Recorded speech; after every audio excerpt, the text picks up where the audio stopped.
Vídeo 9 do Estatuto dos Servidores Públicos Civis do Estado de Minas Gerais. Nós estamos falando das licenças. Vamos terminar hoje a licença a funcionária casada com funcionário e vamos dar início então na estabilidade. Então vamos lá. A funcionária casada com funcionário estadual, federal, municipal terá direito à licença sem vencimento ou remuneração quando o marido for mandado servir independentemente de solicitação em outro ponto do estado ou território nacional ou no estrangeiro. Pessoal, neste caso aqui do caput, preste atenção. A primeira questão de prova possível é a pegadinha da estrutura dos entes da federação.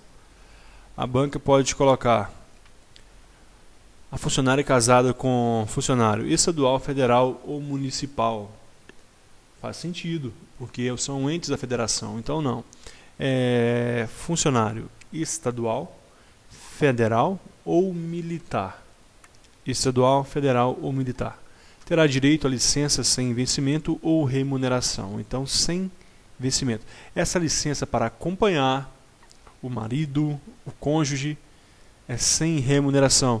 Quando o marido for servir em outro ponto do estado, ou território nacional, ou até mesmo estrangeiro. Então o estado não quer que o casal fique separado, ele quer que eles sejam felizes para sempre. Então, mas nem tão feliz assim, porque é sem remuneração. Então o que acontece é isso, que será concedida à funcionária essa licença para que ele possa acompanhar o cônjuge, desde que ela seja funcionária, desde que ele seja funcionário, os dois sejam funcionários, estadual, federal ou militar. Um pode ser militar, o outro pode ser estadual. Um pode ser federal e o outro estadual, não há problema.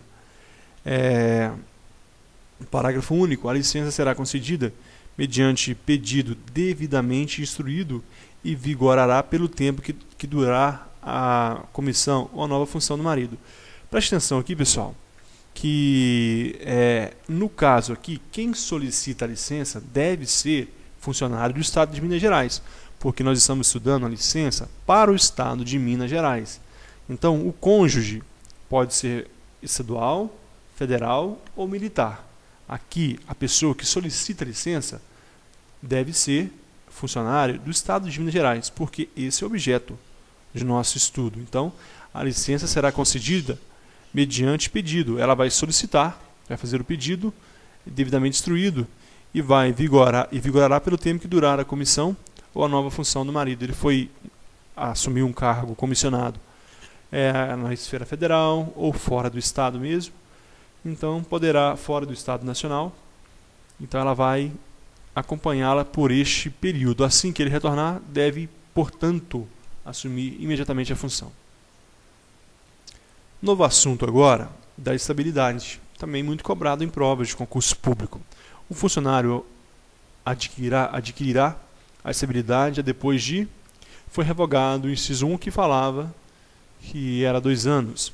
O inciso 1 assegurava que a estabilidade do servidor aos 2 anos de exercício, quando nomeado em virtude de concurso. Foi revogado pela Constituição Federal. Lembra da pirâmide Hans Kelsen, que diz que a Constituição está no topo e ela norteia a legislação inferior. Então, o que diz a Constituição? São estáveis, após 3 anos de efetivo exercício, os servidores nomeados para cargos de provimento efetivo em virtude de concurso público. O que vale agora são os 3 anos de efetivo exercício. Não são 3 anos de estágio probatório, são 3 anos de efetivo exercício. Eles são estáveis após 3 anos de efetivo exercício. Essa é a nomenclatura correta e é o seu gabarito na prova. Se cair após 3 anos de efetivo exercício e também a opção 3 anos de estágio probatório, você vai marcar que eles serão efetivos, eles adquirirão a estabilidade após 3 anos de efetivo exercício, em virtude de concurso público. Artigo 188. Para fins de aquisição de estabilidade, só será contado o tempo de efetivo exercício Estado em cargos estaduais.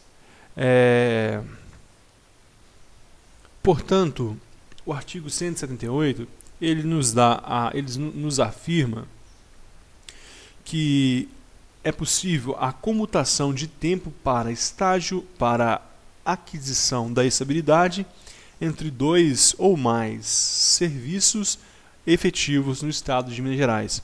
2 anos de efetivo exercício num cargo X, desde que haja concurso público no Estado de Minas Gerais, e o cargo Y. Então pode haver a comutação de tempos, de prazos, em cargos estaduais.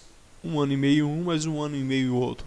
É o que diz o artigo, é um exemplo do que diz o artigo 188. Parágrafo único.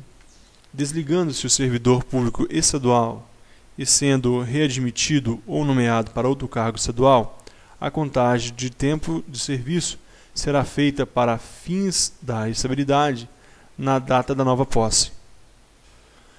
Esse parágrafo único também, eu acredito que não cairá em prova. Isso já foi polêmica lá na prova se não me engano, da Polícia Federal, na Lei 8.112. O indivíduo ele desliga-se do serviço público estadual, faz outro concurso após. Então, como que será contada essa prazo de estabilidade? Na data da nova posse. Então, até a professora, eu lembro, quando eu fiz o cursinho, a professora disse, o que ela faria? Ela tiraria o pé de um serviço e tomaria posse em outro. A acumulação de cargo é ilegal. Então, mas ela tomaria posse em um e imediatamente desligaria do outro para que fosse possível somar. Isso é uma polêmica pouco provável que caia em prova. Como que você vai guardar isso? Você vai memorizar a letra da lei. Desligando-se do serviço público estadual e sendo readmitido ou nomeado para outro cargo estadual, a contagem de tempo de serviço será feita para fins de estabilidade na data da nova posse. Não na data da nomeação, na data da posse, da investidura. A investidura se dá com a posse. Portanto, então, na data da nova posse. Não vai ser na data da nomeação, não vai ser na data da publicação no órgão oficial, vai ser na data da nova posse. Você tem que memorizar para a prova concurso de Minas Gerais somente isso. Já que é polêmico, não vai cair a polêmica, mas isso aqui pode cair. Na data, na nova posse. A posse se dá com a investidura se dá com a posse. Então, você não será na data da nomeação, não será na data da publicação, será na data da posse. Artigo 189. Os funcionários públicos perderão o cargo. Olha, os casos então em que o funcionário público perderão o cargo.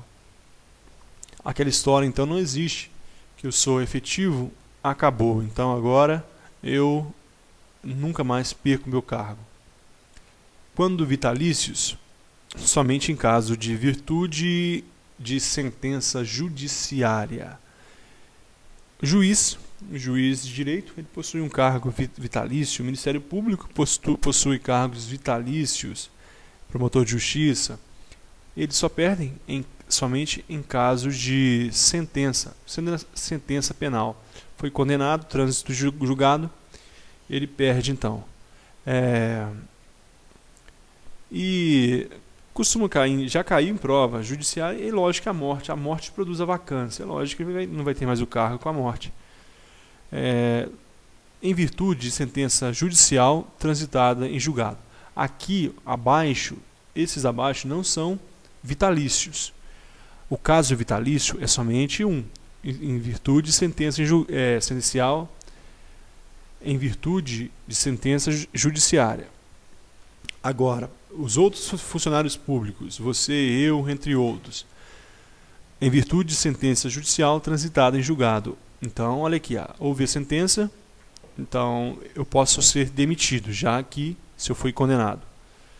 Sentença judicial é a condenação judicial transitada em julgado.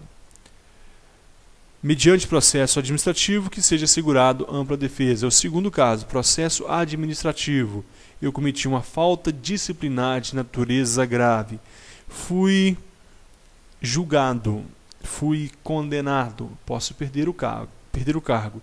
Deverá ser assegurado a ampla defesa, com todos os recursos e meios inerentes ao servidor.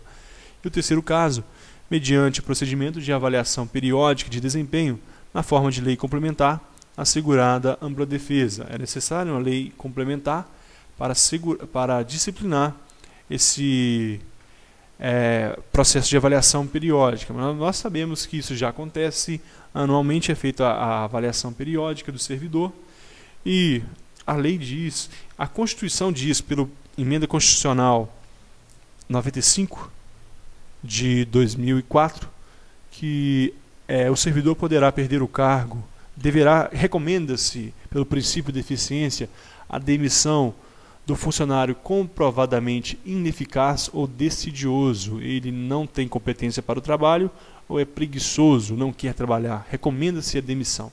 Então, esses três casos que estão em amarelo é o servidor público não vitalício, é o policial, que é militar, não é servidor, é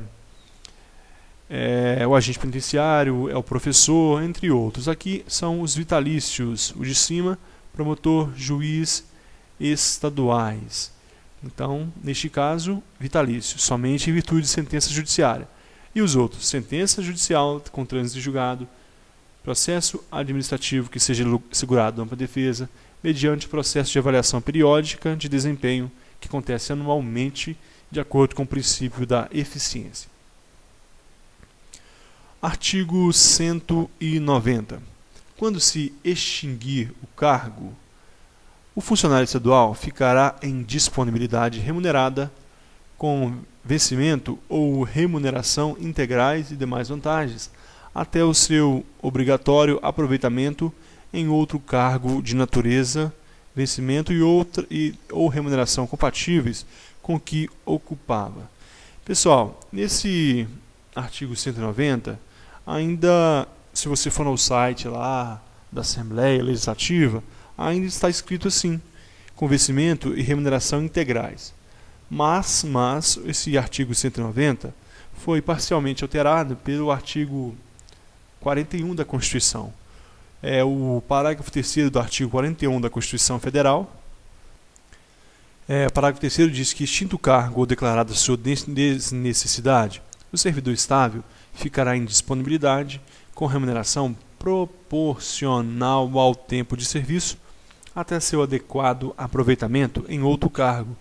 Portanto, não é a remuneração integral. Se ele tem 10 anos de serviço, vai ser proporcional aos seus 10 anos. Se ele tem 25 anos de exercício, vai ser proporcional, não é remuneração integral. Então, vencimento ou remuneração integrais. Será proporcional ao tempo de serviço. Mas vamos lá. Nós estamos falando aqui da extinção de cargo, pessoal. O cargo foi extinto. Imagine que... vamos falar da nossa disciplina aqui. Vamos supor que seja extinta a carreira do agente penitenciário. O governo aí acabou com a prisão. Não existe. Agora, quem cumpre pena agora, ele vai ficar numa colônia agrícola e não será mais agente penitenciário, será pedagogos, será outros profissionais que vão tomar conta lá. É um novo processo de ressocialização. Não existe mais o agente penitenciário, o cargo foi extinto. O agente penitenciário que for efetivo, que for estável, ele vai ser readaptado em outra função, e se não tiver função, ele vai ficar em disponibilidade. Ele vai ficar em casa recebendo proporcional ao seu tempo de serviço. Aquele que tem 1 ano de exercício, 4 anos de exercício, ele vai receber um pouco menos daquele que tem 10 anos de exercício.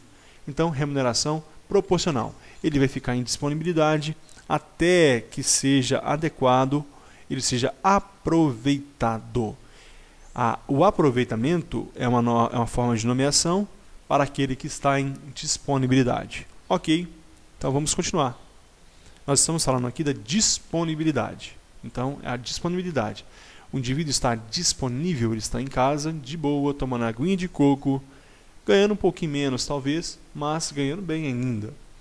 E vai ser aproveitado em outro cargo, quando tiver um novo cargo para ele. Artigo 191.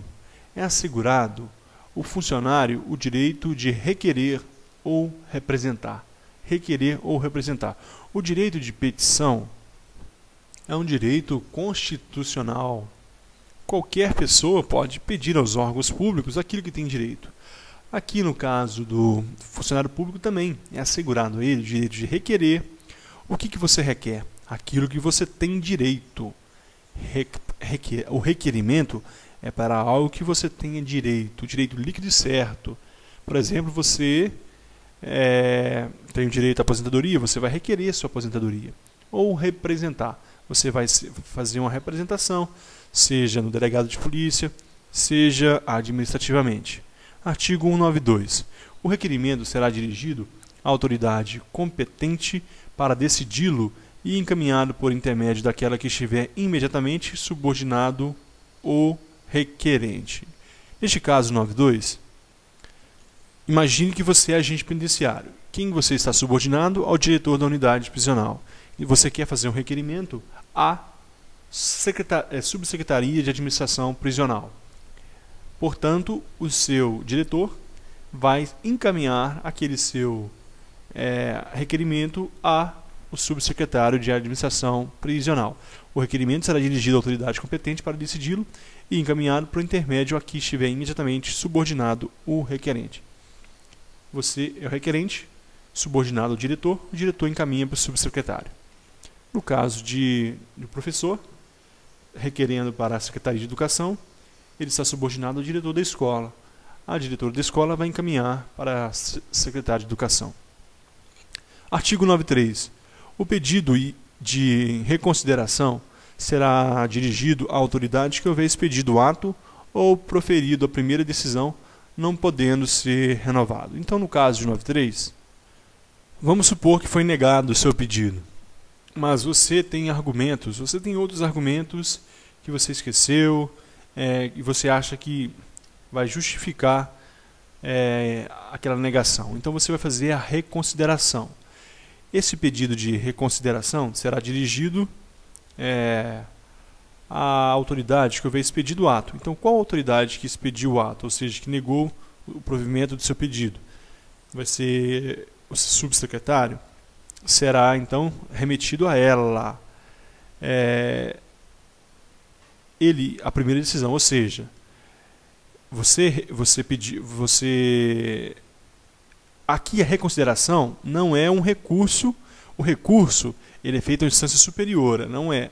Aqui a reconsideração é feita à mesma pessoa que proferiu a decisão, ao mesmo, se foi o subsecretário, ele mesmo. Então a reconsideração será encaminhada a ela e não pode ser renovada, ou seja, só pode haver uma reconsideração. Se foi negada essa reconsideração, então o recurso não será o recurso, não será mais a reconsideração. Recurso é para indeferimento de reconsideração. Guarde isso na hora da prova. Isso aí, se eu fosse fazer uma prova na banca, eu ia tentar confundir vocês, os candidatos. Reconsideração e recurso. O recurso serve para quê? Para o indeferimento de reconsideração. Agora, a reconsideração não serve para o indeferimento de recurso. Então, a reconsideração vem antes do recurso. Então, preste atenção. Dando continuidade ainda, parágrafo único, o requerimento e o pedido de reconsideração, de que trata os artigos anteriores, deverão ser despachados no prazo de 5 dias e decidido dentro de 30 dias improrrogáveis. Cuidado, a controvérsia. Acho que não vai cair em prova, porque isso aqui muitas pessoas não concordam, o judiciário muitas vezes não concorda, mas está aqui na lei. O requerimento e o pedido de reconsideração que trata esses artigos deverão ser despachados por 5 dias. O despacho será 5 dias e decidido dentro de 30 dias improrrogáveis. Pouco provável de cair em prova. Quando eu fui fazer o concurso para a gente, eu nem dei muita confiança para isso não. Vamos continuar. do recurso. Olha aí, artigo 194. Caberá recurso do indeferimento do pedido de reconsideração. Eu já falei sobre isso. Ele fez o pedido, foi negado. Ele fez a reconsideração, foi negado, então entra com recurso. E 2. Das decisões sobre recursos sucessivamente interpostos. Nós chegamos aqui ao limite de 20 minutos. No próximo vídeo nós daremos início falando aqui do artigo 194, falando do recurso. Muito obrigado e até a próxima.